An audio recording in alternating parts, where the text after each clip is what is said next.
বাংলাদেশের চর এলাকায় আধুনিক প্রযুক্তি সম্প্রসারণ প্রকল্পের আওতায় নাটোরের লালপুর উপজেলায় কিন্তু টমেটো প্রদর্শনে দেওয়া হয়েছে।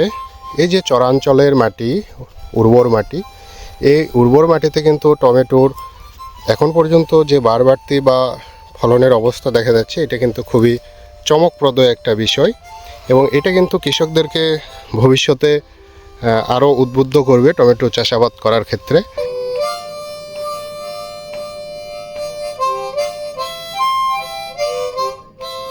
কৃষি হবে আধুনিক, কৃষি হবে যান্ত্রিক, কৃষি হবে বাণিজ্যিক। এই বাণিজ্যিক কৃষির একটি উল্লেখযোগ্য উদাহরণ কিন্তু দেখছি আজকে লালপুরের এই চরে, পদ্মার চরে।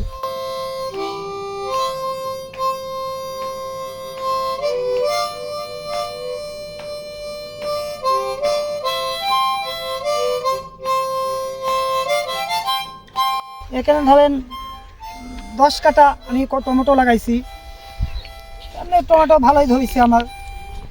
এই 10 কাঠাতে কতটুকু খরচ হয়েছে? স্যার প্রচুর পরিমাণ খরচও হয়েছে, আবার লাভবানও আছে। মানে ফলন কতখানি হতে পারে বলে মনে হয়? অনুমান তাও তো নিম্ন 70 মন তো তুলবই স্যার। এখন টমেটোর দাম কিরকম যাচ্ছে? এখন ধরেন আহতে 45 টাকা করে, 50 টাকা করে প্যাকেট দিয়ে আসি আমরা। প্যাকেট বেশি তো খরচ আমরা বেশি না।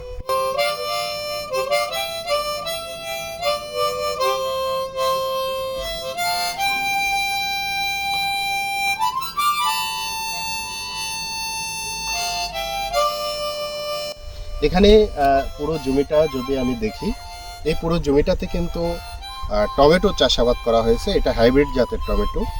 একসময় এই চরের লোকজন মনে করত যে এই পদ্মার পানির কারণে চরের ফসলগুলো আবাদ করা অত্যন্ত কঠিন, কিন্তু প্রযুক্তি সম্প্রসারণের ফলে আজকে কিন্তু দেখেন এই চরের মাটিতে ব্যাপক আকারে টমেটো হচ্ছে।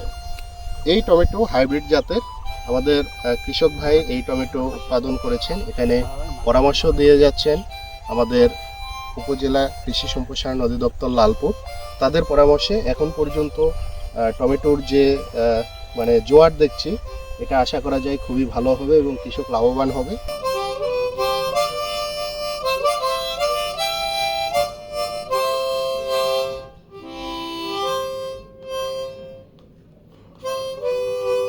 আমার নাম মোহাম্মদ বাবলু মোল্লা। আমি এবার প্রথম টমেটো চাষ করি, খুব লাভবান হয়েছি।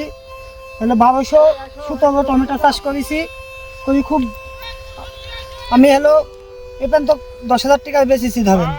বেশি আবার প্রচুর পরিমাণ টমেটো ধরেছে। এখনো আল্লাহ বুঝার মাসে মানে আবার একটু বেশি যেহেতু দাম পাই, তাহলে আরও বেশি আকারে বেচতে পারবো। এখানে কি কি প্রযুক্তি ব্যবহার করেছেন? এখানে ধরেন মাটি সার, লাল সার, মাটি সার আমি তারপরে মার্কিন পেপার, তারপরে যে এই কন্টেনারের ভিতরে তাবিজ দিয়ে করেছি।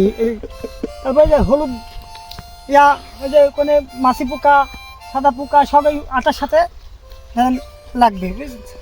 তো সেক্ষেত্রে আপনাদের মানে ওষুধ কেমন দিতে হচ্ছে? সেই ক্ষেত্রে ওষুধ আমাদের কম লাগে, ওষুধ লাগে না স্যার।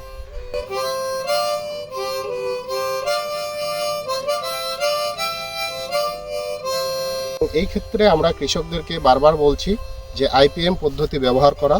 তার একটি উল্লেখযোগ্য উদাহরণ দেখছেন এখানে, ফেরোমন ট্র্যাপ, এখানে রয়েছে ইয়েলো স্টিকি ট্যাপ, এছাড়াও এখানে মালচিং পেপার ব্যবহার করা হয়েছে।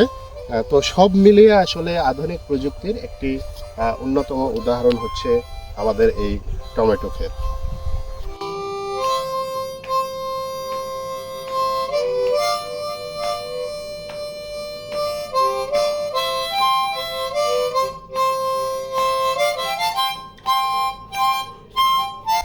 আর এই যে টমেটো, এত টমেটো ধরছে, এই জোয়ার আসার জন্য আপনারা কি কাজ করেছেন? জোয়ার আসার জন্য ধরেন একটা খালি ভিটামিন মারি, এই যে কি বলে এই ফুলবো একটা পিজিআর। জি জি জি, এটা ফুলবো তেমন পরিমাণ আমরা বিষ দিই না স্যার এই কারণ বিষ দিলে খাদ্য জিনিসে অত আমরা বিষ ব্যবহার করি না। এই যে আমাদের কৃষক ভাই নাটোরের লালপুর উপজেলার এই বিস্তীর্ণ পদ্মার চরে ছোট্ট একটি জমিতে আধুনিক প্রযুক্তির সমন্বয়ে চাষ করেছেন। এখানে গুরুত্বপূর্ণ বিষয় হচ্ছে নিরাপদ সবজি উৎপাদন, ফসল উৎপাদন। এই নিরাপদ ফসল উৎপাদনের ক্ষেত্রে তিনি আইপিএম এর পদ্ধতি ব্যবহার করেছেন। এখানে গুরুত্বপূর্ণ প্রযুক্তি মাচা, এই যে ক্রস বা স্ল্যান্টিং মাচা দিয়েছেন, এতে করে গাছের সংখ্যা যেমন বৃদ্ধি পেয়েছে, সারফেস এরিয়া বৃদ্ধি পেয়েছে, 15% জমি 30% জমিতে রূপান্তরিত হয়েছে।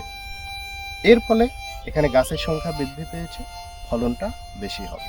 আপনি ছোট্ট জমিতে এইরকম প্রযুক্তির সমন্বয়ে একটা প্রকল্প নিতে পারেন, যেটা আপনাকে গড়ে তুলবে স্মার্ট কৃষক হিসাবে। ধন্যবাদ সবাই।